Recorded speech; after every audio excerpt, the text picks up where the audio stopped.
Welcome back to another video of S A T20।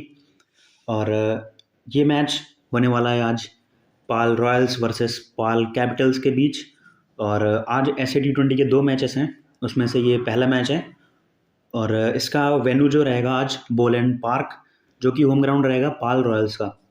बहुत ही interesting यहाँ पे एक स्टैट है कि अभी तक इस सीज़न जितने भी मैचेस हुए हैं, मतलब पाल रॉयल्स ने जितने भी मैचेस अपने घर पे खेले हैं सब में चेज़ किया है उसने। और सारे मैचेस इजीली चेज़ किए हैं, मतलब कोई प्रॉब्लम भी नहीं हुई उनको चेज़ करने में कि विकेट्स जा रहे हो स्ट्रगल करके चेज़ कर रहे हो। ईजी चेज़ किया है। फर्स्ट इनिंग में बैटिंग करना थोड़ा मुश्किल हो जाता है और स्पिनर्स के लिए फेवरेबल है। और पूरी तरीके से बोल सकते हैं कि स्पिनर्स के लिए फेवरेबल है ये ग्राउंड। पेसर्स के लिए कुछ खासा काम बन नहीं रहा है। वही पेसर जो आके फिंगर्स को रोल करेगा बॉल पे, back of the hand slower one, नकल बॉल और या फिर कटर्स जो करते हैं डालते हैं, जैसे नीशम हो गया पाल कैपिटल्स में है, तो ऐसे बॉलर्स का काम बनेगा। और जेसन बेरेंडॉफ भी खेल रहा है, उसके पास भी नकल बॉल अच्छा है, उसका बैक ऑफ द हैंड भी बढ़िया है, तो वो भी आपके लिए काम आ सकते हैं। ऐसे पेसर्स की बात करें तो बाकी स्पिनर तो सारे गेम में रहने वाले हैं, चाहे फर्स्ट इनिंग में बॉल करें चाहे सेकेंड इनिंग में। और आप देखेंगे भी कि पाल रॉयल्स 14 से 15 ओवर स्पिन से करवा देते हैं वो, तो उनका होम ग्राउंड है तो वो समझते हैं कंडीशंस कैसी है। और मेरे हिसाब से इस मैच में भी सब कुछ सेम रहने वाला है, कोई कंडीशंस में चेंज आपको दिखेगा नहीं। जो टीम चेज़ करे वो थोड़ा सा फेवरेट रहेगी मैच को जीतने के लिए।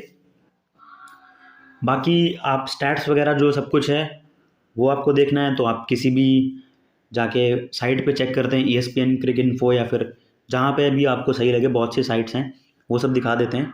क्योंकि स्टैटिस्टिकल डेटा का कोई मेरा मतलब नहीं होता ज़्यादा दिखाने का। मेन चीज़ होती है लॉजिक और फैक्ट्स की और मैचअप्स जो कुछ इंपॉर्टेंट होते हैं थोड़े प्लेयर्स के लिए। और बाकी मेन चीज़ जो मैं फोकस करता हूँ जिससे वो होती है फैंटेसी पॉइंट्स वैल्यू। प्लेयर कोई कितना भी अच्छा हो, वो अगर बहुत नीचे बैटिंग करने आ रहा है, अगर बैटर बहुत अच्छा है तो अगर उसकी बैटिंग नहीं है तो क्या मतलब है उसका प्लेयर का अच्छा होने का आपकी टीम में, तो आपको तो नहीं विन कराएगा वो। प्लेयर सबके लिए अच्छा है, पूरी दुनिया के लिए अच्छा है, पर आप उसको लेके नहीं जीत सकते हैं। बॉलर है कोई कितना भी अच्छा हो बॉलर, जैसे कि कल के मैच में देखो विहान लूप का था, तो आई थॉट कि मोइन अली का डायरेक्ट रिप्लेसमेंट आया है, कम से कम 2 ओवर तो करनी चाहिए। पर डुप्लेसी कुछ और ही सोच रहे थे वहाँ पे, स्पिनर से ओवर ही नहीं कराए उस ग्राउंड पे। आई थिंक हाँ, सिर्फ इमरान ताहिर ने 4 ओवर कंप्लीट किए थे, डोनोवन फरेरा भी 1 ओवर नहीं किया और ना ही विहान लूप। तो वो कुछ अलग थिंकिंग थी उनकी, तो कैप्टन कुछ अलग सोचते हैं। बाकी हम जो चीज़ें ओवरऑल बाहर से जो चीज़ें देख के प्रेडिक्ट करते हैं, तो अपना प्रेडिक्शन फिर से देखने वाले हैं आज का क्या रहने वाला है। आप इतना ध्यान दीजिए कि एवरेज स्कोर जो यहाँ पे है मैं बता दूं, एवरेज स्कोर थोड़ा सा लो है। और ये साउथ अफ्रीका का एक ऐसा वेन्यू है जहाँ पे थोड़ा सा स्पिन फेवरेबल रहता है हमेशा से, बाकी सारे थोड़ा पेसर्स को फ्रेंडली रहते हैं और यहाँ पे थोड़ा स्पिनर्स को ज़्यादा हेल्प रहती है इस ग्राउंड पे, बोलैंड पार्क पे। एवरेज स्कोर देखेंगे 156 है और टोटल विकेट्स लास्ट के 5 T20 आईज में 25 विकेट पेसर ने निकाले और 20 विकेट स्पिनर ने निकाले। और इस सीज़न के जो 3 मैच हुए हैं यहाँ पे उसमें मैक्सिमम विकेट्स स्पिनर्स ने ही निकाले हैं अभी तक। तो आप हेड टू हेड में देखेंगे तो 6 मैचेस में पाल रॉयल्स 4 जीती है और पाल कैपिटल्स 2 जीती है। और मुझे लग रहा है कि अगर आज फिर से टॉस जीतते हैं पाल रॉयल्स और बैट करने आते हैं, मतलब सेकंड इनिंग में बैट करते हैं, चेज़ करते हैं, तो वो फिर से जीतने वाले हैं। पर ऐसा पता नहीं मुझे क्यों लग रहा है कि पाल कैपिटल्स आज टॉस भी जीतेगा और मैच भी वही जीतेगा अगर चेज़ किया तो। अगर उन्होंने डिसीजन ही गलत ले लिया कि टॉस जीतने के बाद भी, क्योंकि मिलर का क्या सीन रहता है ना, मिलर टॉस बहुत कम जीतता है और आई थिंक इस सीज़न तो जीता भी है। उसके पहले ऐसा कुछ रिकॉर्ड था कि लगातार 25 मैच के टॉस वो हारा था कहीं भी, मतलब किसी भी टूर्नामेंट में कैप्टन एज ए कैप्टन खेल रहा हो तो लगातार 25 मैचेस में टॉस हारा था, जो कि एक मतलब अलग ही रिकॉर्ड है। अपने विराट कोहली जैसा RCB के लिए जैसे वो टॉस नहीं जीतते हैं कभी। तो देखेंगे, मुझे लग रहा है कि पाल कैपिटल्स टॉस जीतेगा और पहले बॉलिंग करेगा, और पहले बॉलिंग करते हैं तो चेज़ करते हैं पाल कैपिटल्स, तो फेवरेट्स रहेंगे जीतने के लिए। तो ये मेरा प्रेडिक्शन रहेगा आज का। बाकी देखते हैं मैच में कैसे क्या होता है। तो चलिए बिना टाइम वेस्ट किए वो देख लेते हैं कि क्या रहने वाला आज का कॉम्बिनेशन और कौन से फिक्स प्लेयर्स आपको लेने ही लेने हैं, कौन CBC हो सकता है आपके लिए अच्छा और किसको ड्रॉप नहीं करना और किस पे आप रिस्क लेके ड्रॉप कर सकते हैं। वैसे इस मैच में थोड़ा सा स्ट्रेट फॉरवर्ड मैच मुझे लग रहा है, कि इस मैच में जो ज़्यादा रिस्क लेने वाला है ना, अगर कोई बंदा रिस्क लेके जा रहा है तो उसका लॉस होने के ज़्यादा चांसेस है। वही है, स्मार्ट बनने की कोशिश करोगे तो प्रॉब्लम में फंस जाओगे। तो थोड़ा सा बेसिक वाला गेम इसमें रखना पड़ेगा। तो सबसे पहले आते हैं जो हम अपना बेसिक काम करते हैं, फिक्स प्लेयर्स उठा लेते हैं, इनको छोड़ना ही नहीं है। विल जैक्स, जो रूट नहीं ड्रॉप कर सकते हैं। इधर से आएंगे मुजीब, जेसन बेरेंडॉफ भी नहीं ड्रॉप कर सकते हैं। गजब की फॉर्म में, लास्ट मैच एक ही विकेट मिला था, पर बिग बैश में हर मैच में विकेट लेके आ रहे हैं। और जब भी विकेट लेते हैं तो आई थिंक बिग बैश में हर मैच में 2-3 विकेट ऐसे करके लेके आ रहे थे। सिर्फ 1 या 2 मैच ऐसा रहा है पूरे सीजन का जिसमें विकेटलेस गए थे या फिर 1 विकेट लिया था। तो डेथ में भी बॉलिंग करेंगे, पावर प्ले में भी बॉलिंग करेंगे, तो बहुत इंपॉर्टेंट रहने वाला है आपके लिए। लुआन प्रिटोरियस फॉर्म में है, प्लस इस ग्राउंड पे स्कोरिंग इनकी अच्छी रही है। मैं जब ये बोलैंड पार्क से बाहर खेलते हूँ तो इन पर रिस्क लेता हूँ, और थोड़ा सा वर्क भी करता है, मतलब आके स्कोर कर जाते हैं 20-25 रन, पर वो बड़ा स्कोर नहीं देखने को मिलता जो जितनी स्कोरिंग इन्होंने यहाँ पे करी है। तो अपने होम ग्राउंड पे खेलेंगे तो इंपॉर्टेंट रहेंगे। यहाँ से आके गुरबाज भी, आई थिंक इस वेन्यू पे जो ओपनर्स हैं वो थोड़ा सा अच्छा काम कर सकते हैं। जब तक स्पिन ऑपरेट करने आएगी वहाँ पे फंसेंगे। पर यहाँ पे देखना, पाल रॉयल्स बियन फॉर्चून से स्टार्ट करती है स्पिन में, तो वो फंसा सकते हैं गुरबाज को। बाकी और आई थिंक जो लास्ट मैच हुआ था इनका, तो उसमें गुरबाज 0 पे आउट भी हुए थे फॉर्चून के बॉल पे ही, तो फिर से फंस सकते हैं उनके सामने। पर मुझे लग रहा है कि थोड़ा सीनियरिटी से और देख के थोड़ा खेलना पड़ेगा जिनको, अगर पाल कैपिटल्स को जीतना है। और कोई ज़्यादा अच्छे ऑप्शंस भी नहीं है इस मैच में, तो आप गुरबाज को लेके जाएंगे। मैंने भी अभी टीम में रखा है इनको, बाकी देखेंगे। काइल वरेन और विकेट कीपिंग यही कर रहे हैं, विकेट कीपिंग के पॉइंट्स प्लस बैटिंग भी आके अच्छी कर रहे हैं। मतलब इस टूर्नामेंट में थोड़ा सा अच्छा देखने को मिल रहा है, और टेस्ट क्रिकेट में अपने आप को प्रूव करके आ रहे हैं। साउथ अफ्रीका को 7 नंबर पे आके आई थिंक 2-3 शतक भी जड़े हैं रिसेंटली, जो मैचेस हैं हुए हैं इनके। एशिया में भी खेले, वहाँ पे भी सेंचुरी करी है स्पिन विकेट्स पे। तो यहाँ पे स्पिन विकेट रहेगा तो आके आपको धीरे धीरे करके 20-30 रन कॉन्ट्रीब्यूट करके और विकेट कीपिंग के पॉइंट्स अगर दे जाते हैं तो अच्छी पिक बन जाते हैं। तो इसलिए मैंने अभी के लिए टीम में रखा है इनको।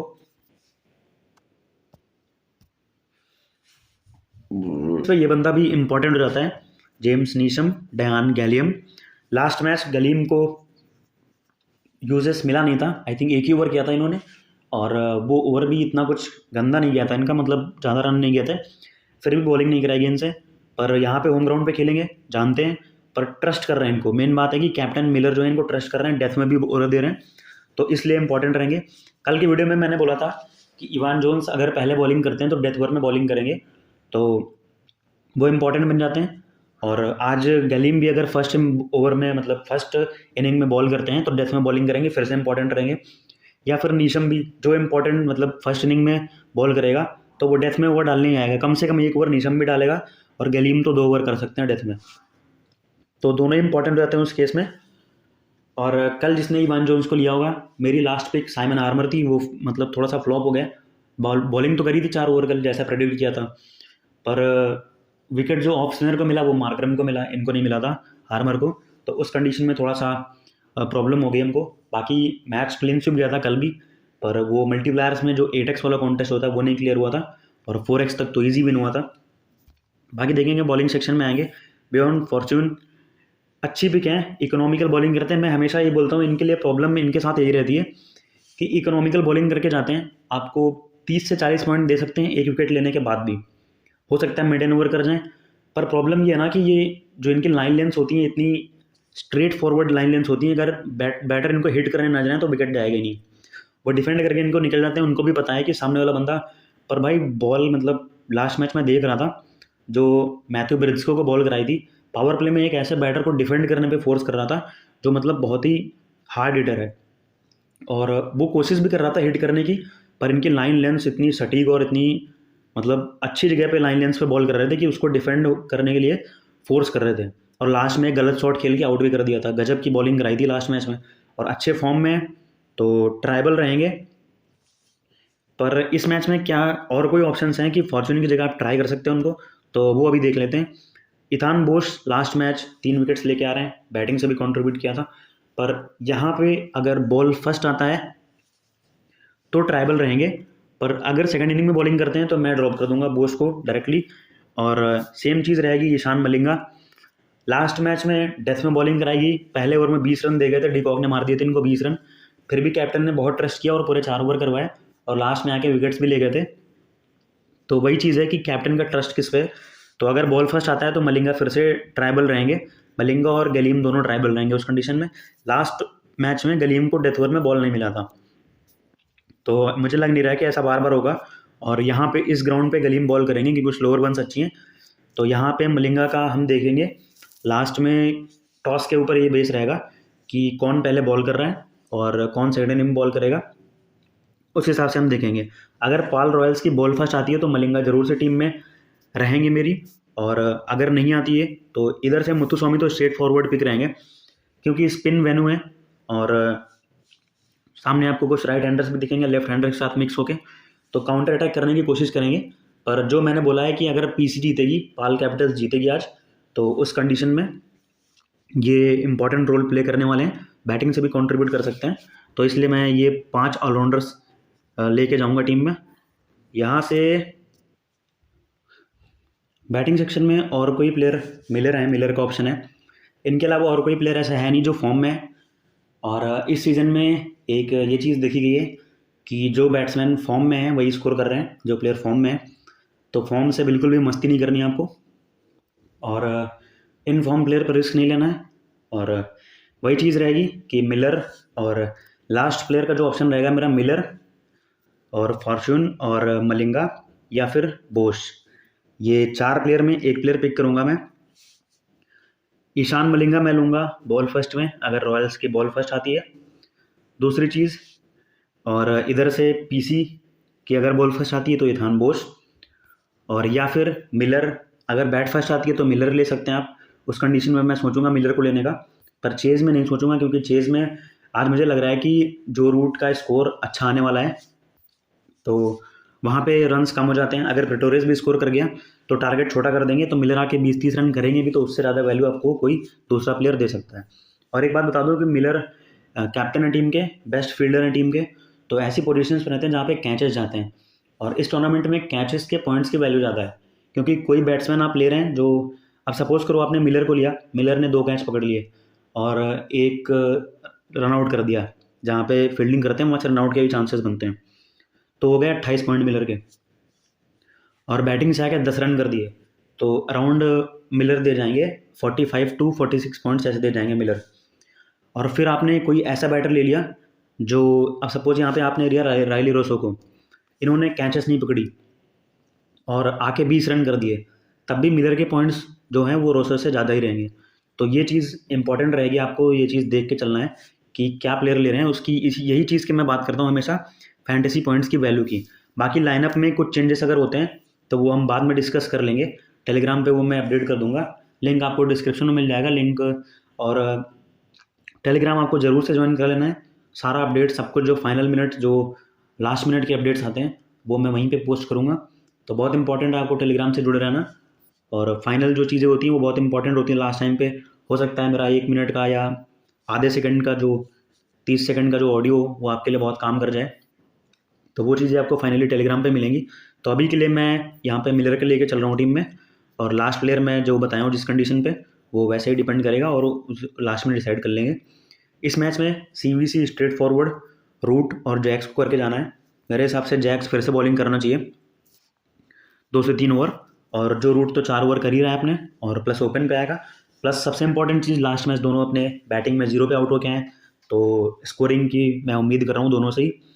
सीवीसी रिवर्स कर सकते हैं अगर जैक्स की सेकंड बैटिंग आती है, और मतलब जिसकी सेकंड बैटिंग आती है तो मेरे हिसाब से वो टीम जीतेगी, तो उस कंडीशन में आप सीवीसी रिवर्स कर देंगे, और मैं भी ये करने की कोशिश करूँगा। तो ये चीज़ आपको ध्यान में रखनी है लास्ट में अपनी टीम करते हुए। और ये कुछ हो जाएगा टीम का प्रीव्यू। और यहाँ से ग्रैंड लीग्स के लिए पिक्स, अभी देखो Rubin Hermann, as you always know कि ये भी हॉट स्पॉट्स पर रहते हैं फील्डिंग करने में, और कैचेस के पॉइंट दे जाएंगे। बैटिंग अच्छी कर रहे हैं, मतलब मैंने भी बोला भी था कि इनफॉर्म प्लेयर हैं, ऊपर बैटिंग करेंगे तो स्कोर करेंगे ही करेंगे। तो रोबिन हर्मन हो गए, रायली रोसो हमेशा ही ग्रैंड लीग पिक रहेंगे, जिस दिन चलेंगे उस दिन एक तरफा कर देंगे पूरा मुकाबला, तो ये भी आपके लिए ग्रैंड लीग्स में ट्राइबल रहेंगे।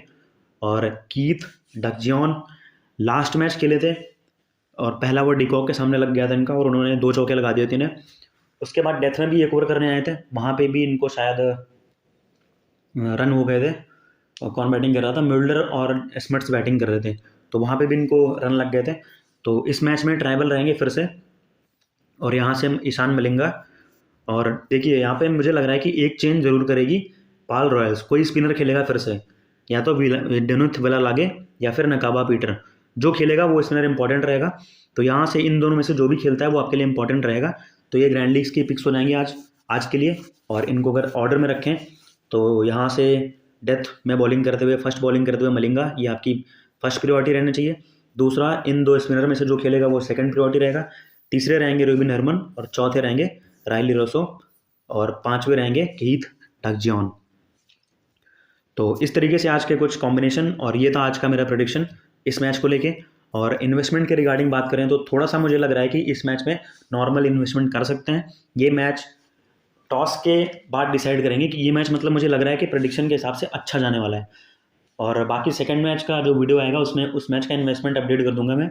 इस मैच में आप नॉर्मल इन्वेस्टमेंट कर सकते हैं जो आप नॉर्मल मैचेस में करते हैं। बाकी अगर कुछ चेंज होता है तो वो मैं टेलीग्राम पे अपडेट कर दूंगा, तो वहाँ पे आपको जरूर से जाना है।